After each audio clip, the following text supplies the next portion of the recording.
Terus ini sering kali kejadian kalau kita ke sana atau kalau kalian ke sana itu harus kalian ingat-ingat, pasti ada sesuatu yang membuat kalian tertarik untuk kalian tuh nyebur ke sungai tersebut gitu loh. Hello guys, welcome back to my channel. Bersama aku lagi di Pen Pro. Oke, kali ini aku mau jelasin sebuah misteri yang ada di Sungai Brantas. Nah, sungai ini merupakan sungai terbesar kedua di Pulau Jawa. Dia adalah anak Sungai Bengawan Solo. Aku kasih judul misteri ini yaitu ditaksir penghuni Sungai Brantas. Oke, langsung aja aku ceritain. Waktu itu sore hari, suasananya sedang ya mesra-mesranya gitulah, suasana sunset, kalian ngerti sendiri. Ada dua sejoli yang pacaran di tepian Sungai Brantas. Namun si cewek ini tiba-tiba melihat bunga yang indah di sungai tersebut dan meminta pacarnya untuk mengambil bunga itu. Mungkin gara-gara pikirannya itu agak kalut atau ngelamun gimana gitu, jadi tiba-tiba dia tertarik sama sesuatu di Sungai Brantas. Karena mitosnya ya, di Sungai Brantas ini sering kali kejadian kalau kita ke sana atau kalau kalian ke sana itu harus kalian ingat-ingat, pasti ada sesuatu yang membuat kalian tertarik untuk kalian tuh nyebur ke sungai tersebut gitu loh. Jadi kayak intinya tuh membuat kalian terlena ingin masuk ke situ secara nggak sadar. Namun si ceweknya ini, bukan si ceweknya ya yang ke sana, dia menyuruh untuk pacarnya mengambil bunga tersebut. Nah, di pinggir sungai itu kan ada sampan. Jadi si cowok ini naik sampan ke tengah sungai dan mengambil bunga itu. Namun selang beberapa waktu si cewek ini nggak sadar gitu, tiba-tiba sampan udah terbalik dan cowoknya udah tidak ada di situ. Akhirnya si cewek ini pun panik dong, karena dia kayak nggak sadar kenapa kok bisa kayak gitu. Akhirnya dia pun memanggil warga sekitar dan meminta bantuan. Kemudian ia ditanyai oleh warga, kok bisa ini tadi kejadiannya gimana. Kata dia cuma jawab kayak orang linglung gitu, tadi saya cuma minta diambilin bunga yang ada di sungai tersebut, namun tiba-tiba sampan udah terbalik dan pacar saya udah hilang gitu.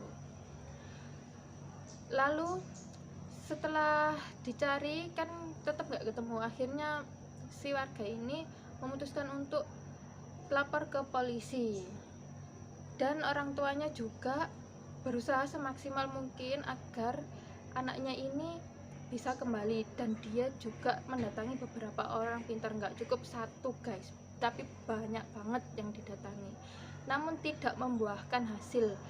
Dan hanya satu yang bisa memberikan keterangan, yang katanya bahwa si anaknya ini telah ditaksir oleh si buaya putih yang tinggal di bawah Sungai Brantas itu, dan dia sekarang menjalani kehidupan di sana sebagai pelayan gitu katanya. Dan si orang pintar ini juga bilang kalau anak ini masih hidup, jasadnya masih hidup. Nah, mengetahui hal tersebut, ibu dari si cowok ini mengadakan kayak sebuah pengajian gitu setiap hari supaya si anaknya bisa kembali. Namun setelah diadakan acara ini 3 hari, beliau dikasih tahu lagi sama orang pintar tersebut bahwa anaknya sudah meninggal gitu. Namun ibunya tetap saja berusaha untuk mencari anaknya. Tidak apa-apa kalau anaknya sudah tidak bernyawa, namun setidaknya jasadnya bisa kembali. Namun sayang, 1000 kali sayang, si cowok ini nggak ketemu sampai sekarang. Dan kejadian ini belum lama kok, masih beberapa tahun yang lalu. Serem juga ya. Buat kalian aku pesenin, kalau ke Sungai Brantas jangan sampai pikirannya kosong. Dan kalau kalian kayak terpengaruh atau ada sesuatu yang membuat kalian ingin masuk ke sungai tersebut, ingat kata-kata aku, oke? Dan mitos, banyak sekali mitos-mitos yang lain mengenai siluman buaya putih ini. Ya siluman, ya ada yang ngatain siluman, ada yang ngatain buaya putih aja, tapi yang jelas ini kayak siluman gitu, soalnya dia bisa berubah menyerupai kita gitu guys, kayak manusia. Aku mau ceritain mitos lagi mengenai si buaya putih ini. Ini nggak jauh-jauh ini saudara aku sendiri yang ngalamin. Kan rumahnya tuh sebelahan sama Sungai Brantas ini, jadi kayak mepet gitu. Jadi kalau banjir ya sering kebanjiran, karena ya belakang rumah, pekarangan rumah itu udah sungai. Nah ceritanya tuh gini, katanya tuh ada kayak orang nggak dikenal suka ikut belanja sama ibu-ibu, belanja sayur gitu setiap pagi. Nah ternyata si yang belanja ini itu si siluman buaya putih ini yang tinggal di Brantas tersebut. Kenapa kok bisa ketahuan ya? Gara-gara dia kan belanjanya tuh mesti banyak, tapi uangnya ini jadi berubah jadi daun gitu. Pas orangnya kembali, orangnya udah nggak ada, jadi daun. Apa kok bunga, apa uangnya ini. Oke. Dan nggak sampai di situ, warga kan membuat seperti instalasi air buat kebutuhan sehari-hari ya, buat mandi, buat cuci-cuci gitu. Mereka kayak menyaring Sungai Brantas ini. Nah kan kayak pasti butuh bendungan kan, jadi akhirnya bikin bendungan kecil di pinggir sungai gitu buat ngambil air yang untuk disaring tersebut.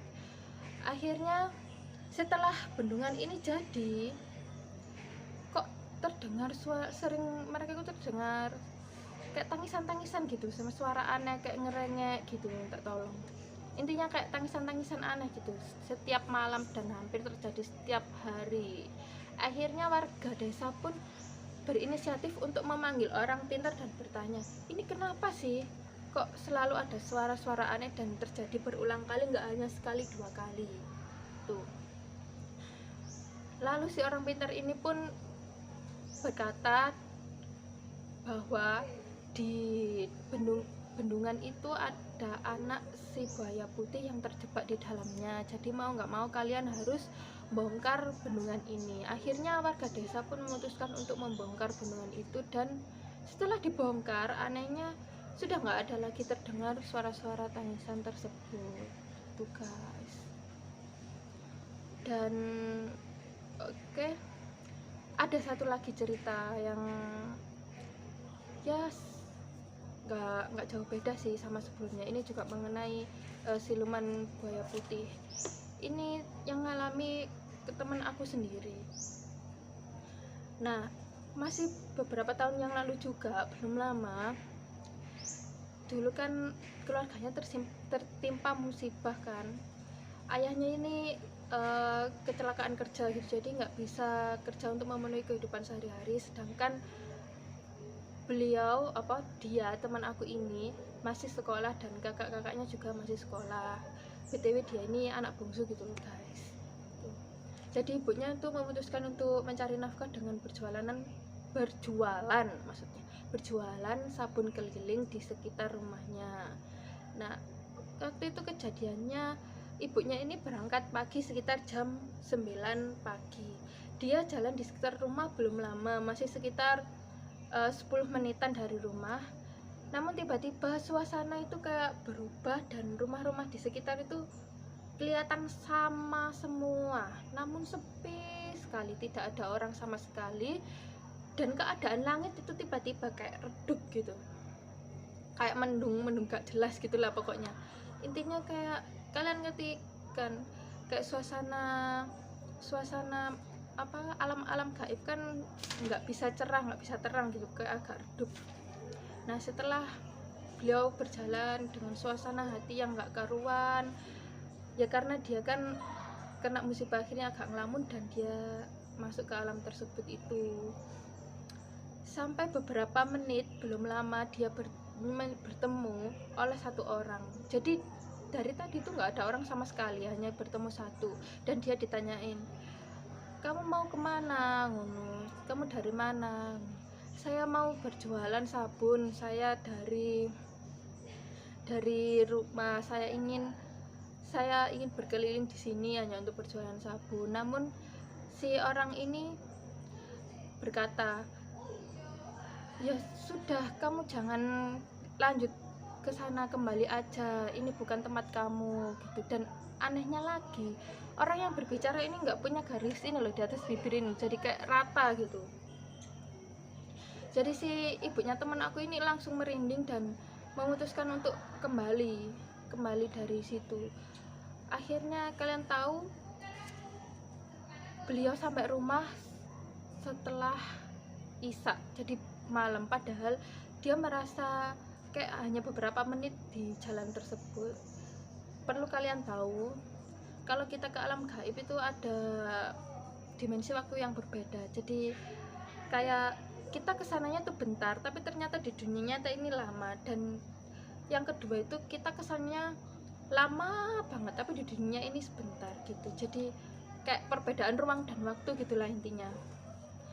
Dan setelah kembali tuh ibunya kayak agak linglung dan diajak bicara itu kayak sulit gitu. Baru besoknya dia bisa bicara dan nyeritain semuanya. Oke, dari beberapa kejadian tadi aku mau berpesan buat kalian. Kalau di jalan itu jangan biarkan pikiran kalian itu kosong. Dan kalau berpergian kemana-mana jangan lupa berdoa. Karena kalau pikiran kita kosong pasti gampang diarahin ke hal-hal seperti itu. Oke, sampai di sini cerita mengenai misteri Sungai Berantas. Jika kalian ingin cerita-cerita misteri yang lain, kalian bisa komen di bawah ini. Oke, see you next time.